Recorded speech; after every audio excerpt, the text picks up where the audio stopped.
Bayangkan ada berjuta buku yang dia boleh pilih balik untuk memperbetulkan hidup dia yang...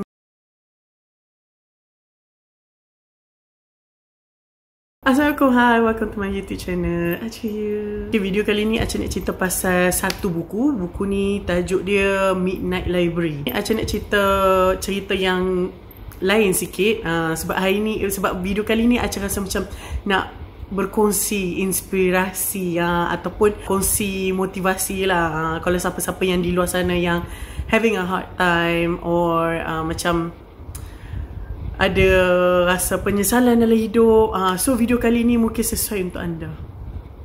Buku yang Acha nak cerita pada video ni adalah tajuk dia Midnight Library. Buku ni ditulis oleh Matt Haig, and buku ni pun banyak dapat hype daripada pembaca-pembaca lah. Ramai yang kata okay, buku ni buku yang macam orang kata apa, chill, and then dia macam banyak memberikan inspirasi tentang benda yang macam penyesalan hidup, ataupun benda yang macam membuatkan kita questions balik apa yang kita dah lalui dari masa lalu. So for those readers, spoiler alert.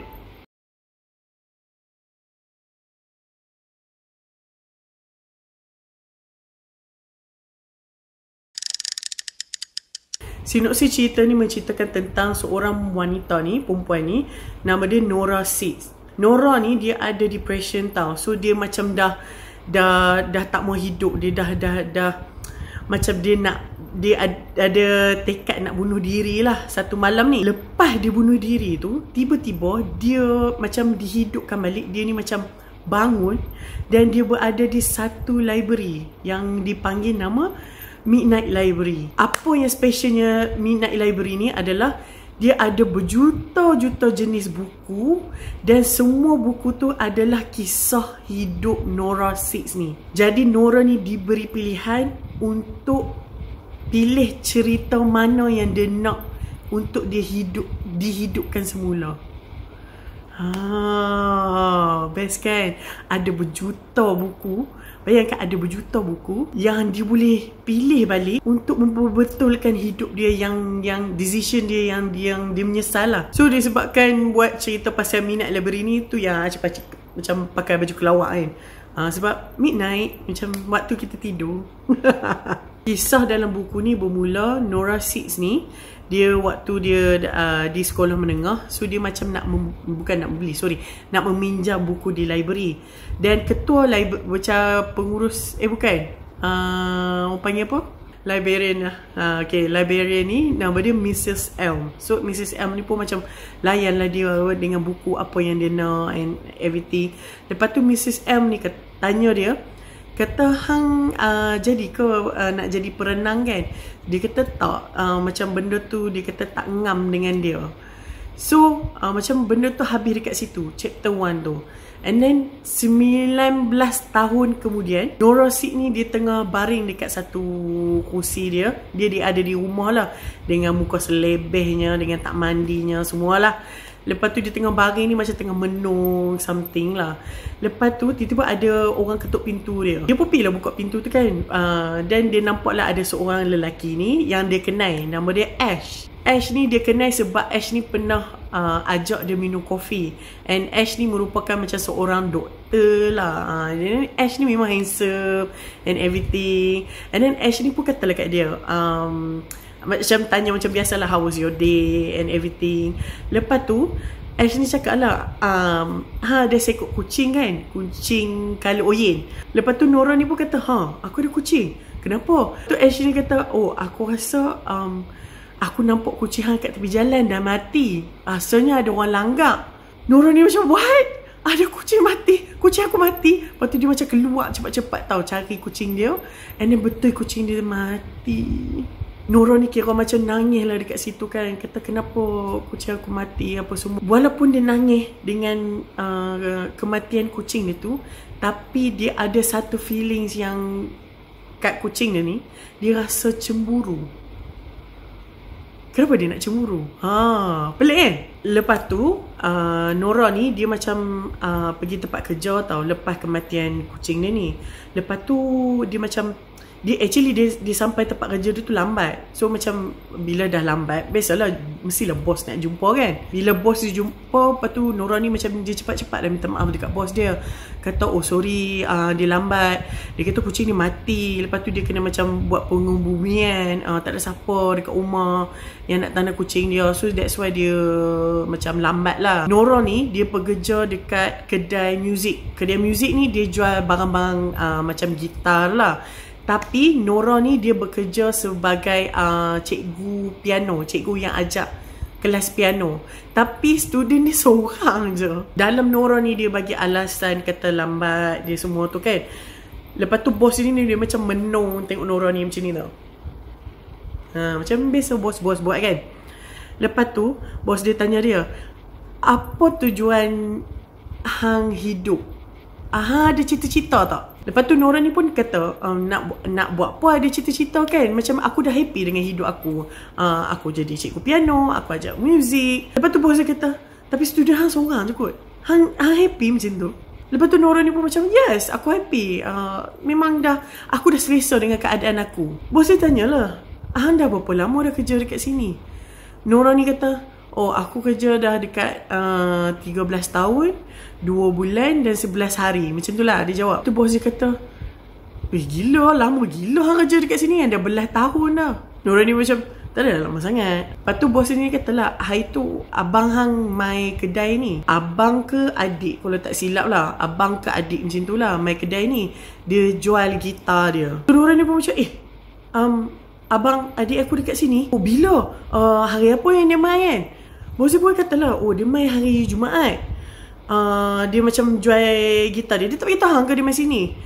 Lepas tu Nora ni pun macam, tak, aku memang dah bertahun dah tak cakap dengan dia. Aku macam memang tak berjumpa dengan abang / adik aku ni. Kira adik dia ni mai waktu Nora ni hari dia cuti lah. Macam seolah-olah macam adik dia ni memang tak mau jumpa dia lah. Lepas tu back balik topik yang bos dia ni tanya Nora ni, hang happy ke kerja sini? Lepas tu Nora ni kata, happy sangat, aku suka kerja sini, aku memang perlukan kerja. And then bos dia kata, hang ni macam orang yang baik tau, and hang ni muda lagi, hang perlukan ada something yang different in your life. Buat satu benda yang lain. Sebab apa yang hang buat sekarang ni macam tak membawa ke mana. Bos dia sini cakap macam tu. So bos dia kata, aku terpaksa macam pecat hang untuk hari ni. Pecat hang selamanya lah, bukan untuk hari ni saja. So Nora ni macam sedih lah kan, kena pecat. Dia suka dengan kerja dia ni. Kononnya dia suka dengan kerja ni. Dia macam dia happy. Dia, orang kata apa, dia selesa. Ni macam dia punya comfort zone lah. Dia dah biasa kerja ni. Bayangkan dia dah belas tahun dia kerja macam tu. Jadi macam dia memang tak ada apa ni orang kata macam peningkatan dalam hidup dia. Dia tak nak ada peningkatan dalam hidup dia. Kalau dalam hidup kita ni kan kita kena ada benda yang baru, kita kena cuba benda yang baru. Kita kena ada macam satu benda yang kita upgrade dalam hidup kita ni. Tapi Nora ni dia tak ada. Bayangkan dah jadi cikgu piano untuk seorang student. Seorang weh. Jadi bila dia dah kena pecat tu, Nora ni dia macam sedih lah. Sedih, lepas tu dia macam singgah dekat satu rasanya mall kot. Dia singgah dekat, contohlah kita bagi mall lah kan, waktu tu tengah hujan. So dia macam masuk dalam mall tu sebab dia nak cari tempat berteduh. Lepas tu dia nampak dekat macam tempat buku ni, dia nampak ada seorang lelaki yang dia macam kenal. Dia rupa-rupanya lelaki tu adalah kawan baik abang dia, nama dia Ravi. So bila dia nampak Ravi ni, dia macam, alamak Ravi. Lepas tu dia macam nak belah lah, dia pusing. Lepas tu tiba Ravi ni panggil dia, Nora. Lepas tu dia pun macam pusing lah. Macam, oh hai, semua lah, apa semua kan. Lepas tu Nora ni dia tanya lah Ravi ni, oh ha, dia jumpa abang aku ke? Lepas tu Ravi ni kata, ada jumpa aku, dia mai sini lah. Kira dia pun ni macam duduk dekat satu town yang kecil. Macam memang asal usul mereka lah. Asal usul mereka dekat situ. Lepas tu Nora ni dia macam cakap, cara cakap dia tu dia macam kecil hati. Lepas tu dia macam tunduk bawah lah. Dia kata, dia main tak beritahu aku pun. Dia macam tu. Lepas tu Ravi ni kata, alah dia singgah sekejap je. Aku pun macam jumpa dia macam sekejap je macam tu. Lepas tu tiba-tiba Ravi ni dia macam dia kata, abang ni dia macam depressed. Lepas tu dia tambah lagi, dia kata macam dia macam terus dalam suara yang marah, dia kata abang hang ni hidup dia dah tak betul dah. Hidup dia dah macam dah kelang kabut dah. Dia ni dah tak boleh jadi pemain gitar dah. Sebabkan dia punya hidup ni dia macam dah tak ada progress. Duk jadi macam tu je. Jadi macam dia ni depressed. Bila dia duduk hidup macam tu je, jadi duit pun tak banyak dan dia terpaksa jual rumah dia. Sorry, bukan jual rumah, jual gitar. Rumah pula. Lepas tu Ravi ni kata lah, aku pun hidup tak betul tau dah. Aku ni duk perform dekat dalam pub aja bertahun-tahun, tak ada progress apa. Hidup aku pun dah teruk, aku pun dah tak ada duit dah. Lepas tu Nora ni kata lah, takkan yang tu pun hang nak salahkan aku. Benda ni bukan salah aku.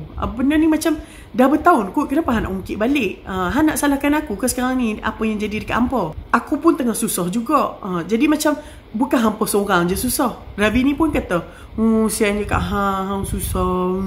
Dia macam tu lah. Dia macam apa ni, ngejek lah. Lepas tu Ravi ni kata, kalau bukan pasal hang, kita ni dah jadi band yang sangat-sangat famous tau. Kita ni dah perform, dah world tour, dah ada album.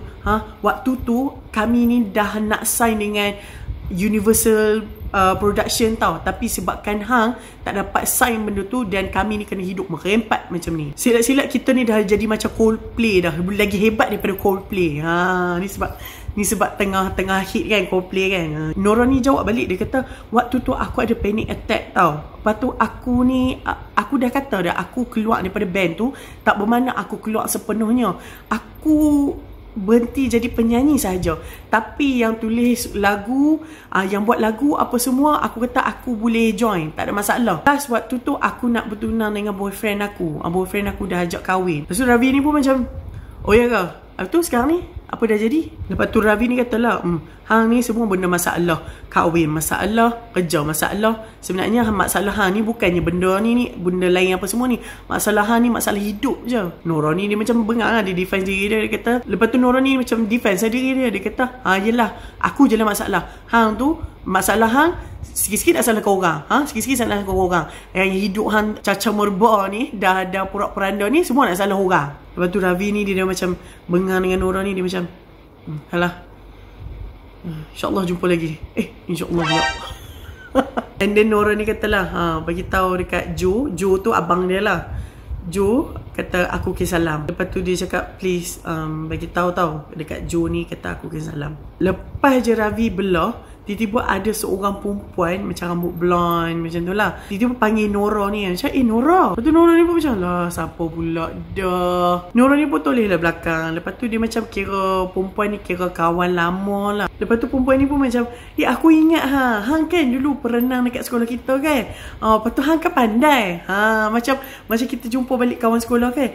Aku kenal hang kan yang budak pandai yang dekat sekolah kita tu kan. Dia macam tu lah. Lepas tu perempuan tu dia tanya, hang sekarang macam mana? Hang dah jadi perenang Olimpik ke? And then Nora ni kata, tak, aku berhenti jadi perenang sebab aku waktu tu macam suka muzik kan. So sekarang ni hang buat muzik lah. 50-50 adalah. Dia macam tu. Lepas tu perempuan tu macam kata lah, sekarang ni aku dah kahwin, aku ada anak dorang. Ada anak tak? Hang kahwin tak? Lepas tu Nora ni jawab lah, aku macam dah break up dengan tunang aku. Lepas tu sekarang ni tak ada anak lah. Perempuan dia pun cakap lah, ya ke? Macam kami semua ingat hang ni macam tak ada dekat sini. Hang dah macam dah berjaya lah di luar sana. Lepas tu Nora ni kata, aku balik sini sebab mak aku sakit. Lepas tu pun macam, sorry lah, tanya mak hang okey ke? Lepas tu Nora ni dia macam, sorry lah, aku ada kerja ni, aku nak balik.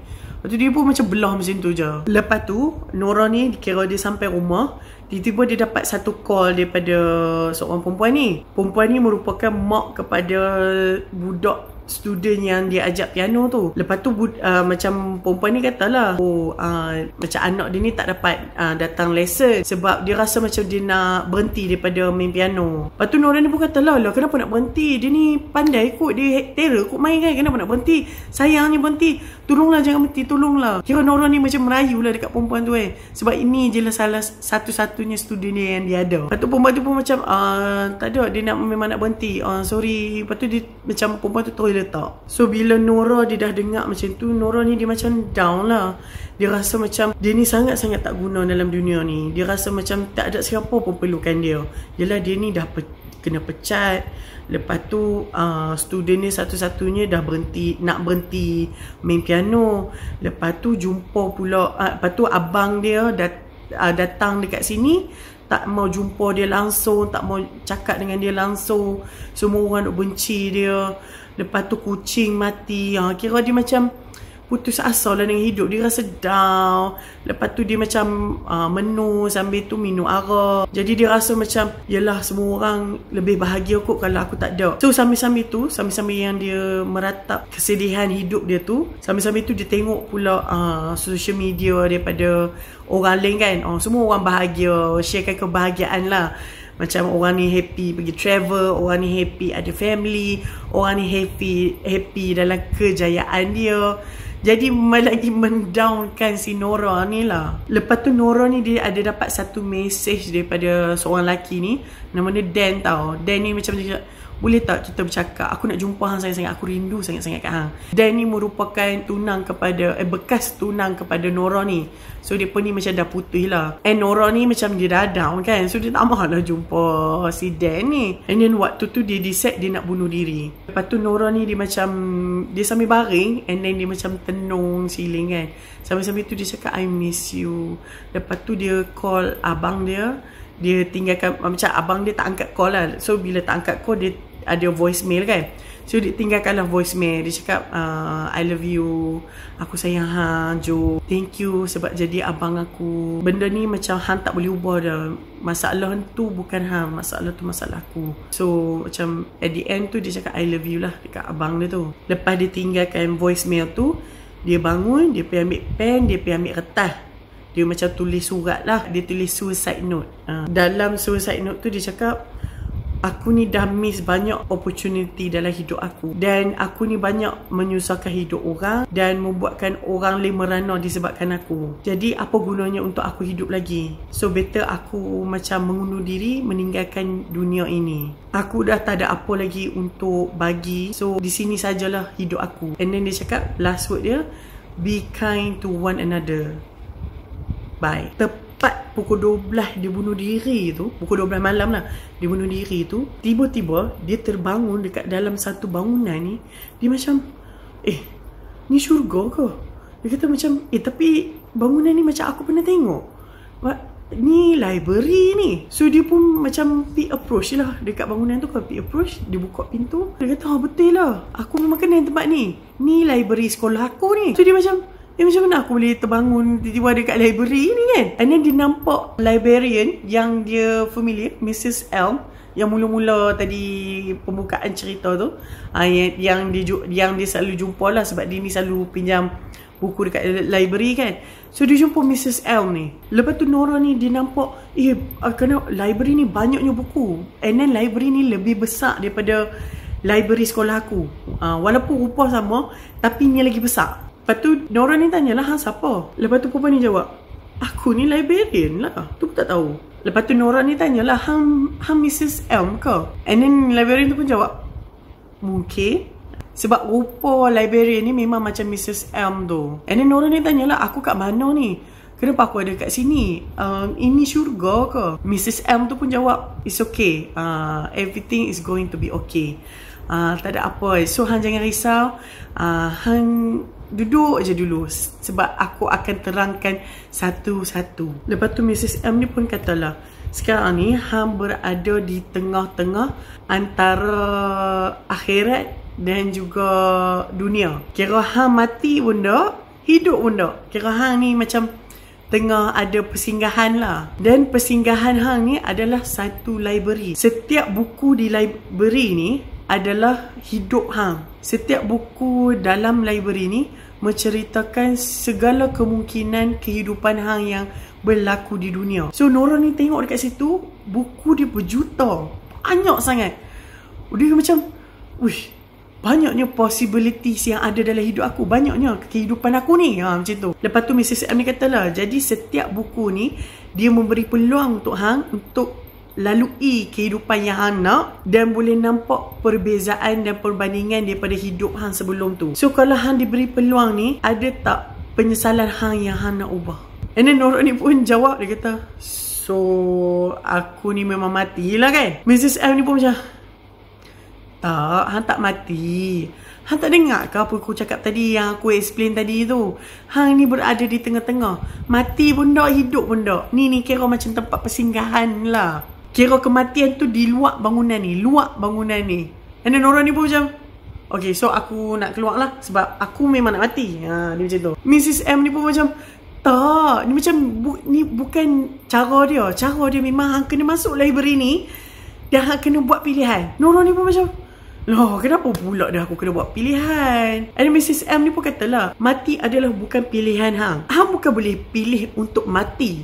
Kematian tu yang akan datang dekat hang. Lepas tu Nora ni pun macam, lah, dah kenapa kematian tak mau main kat aku pula dah? Aku dah bagi jemputan dah. Aku dah bunuh diri dah. Kenapa yang tak mau ambil nyawa aku ni? Lepas tu Mrs. M ni pun kata, okay, hang boleh duduk dalam library ni. Kalau betul lah hang nak mati sangat, mostly orang yang main library ni, masuk library ni pun dia pun memang tak stay lama. Dia pun macam memilih untuk mati jugalah. And then Mrs. M ni kata, so dalam library ni hang boleh pilih kehidupan apa yang nak. Apa saja yang hang nak. Jadi hang pilih je dulu buku apa yang hang nak buka tu. Bila Nora dengar macam tu, tiba-tiba Nora ni dia macam terfikir lah. Dia kata, oh, dulu aku nak jadi musician. Lepas tu aku nak jadi perenang. Patut tak aku try dulu? And then Mrs. M ni cakap, sementara library ni tengah berdiri lagi, so why not pilih je? Tengok dulu. Okay, dalam Nora tengah fikir tu, tiba-tiba macam rock dekat buku tu dia macam bergerak lah. Dia macam ada satu buku ni macam yang datang dekat Nora ni. And then Mrs. M ni dia macam, okay, so boleh kita start. And then Nora ni pun macam, start apa sekarang ni? And then Mrs. M ni kata, setiap kehidupan kita ni ada berjuta pilihan. Kita boleh pilih apa saja yang kita nak dalam kehidupan kita. And then setiap pemilihan kita tu, dia membawa kepada outcomes yang berbeza, hasil yang berbeza. Bila dah hasil yang berbeza, dan hasil tu pun membawa kepada benda yang berbeza, yang banyak pemilihan juga. So dalam kehidupan ni ada bermacam possibilities, ada bermacam kemungkinan. So hang boleh buat pemilihan apa saja yang hang nak dalam hidup hang ni. Jadi itulah tercetusnya Midnight Library ni. So semua buku-buku yang hang tengok ni adalah setiap pemilihan hang yang berbeza-beza dan hasil dia yang berbeza-beza. Kira bermacam-macam cerita lah yang ada dalam library tu. Jadi macam contohnya lah, jadi pilot lah, jadi seorang suri rumah lah, jadi seorang doktor ke. Dia bermacam-macam.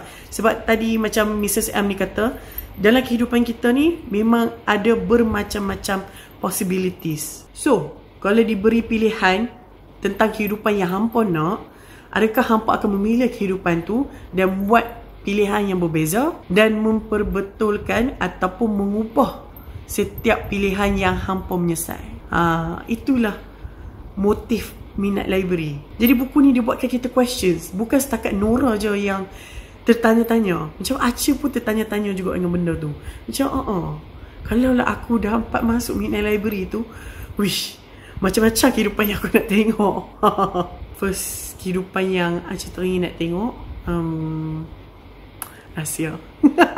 So bila Mrs. M ni dia explain macam tu, Nora ni pun macam, of course aku akan ubah segalanya yang aku punya bad decision ni. Yes, aku nak ubah benda ni. And then Mrs. M ni pun kata, okay, kalau hang buat satu pilihan yang berbeza, maknanya semua benda akan berbeza. Dia takkan ubah satu sahaja pilihan. Dia akan ubah everything. Setiap action yang kita buat, dia takkan boleh diubah balik.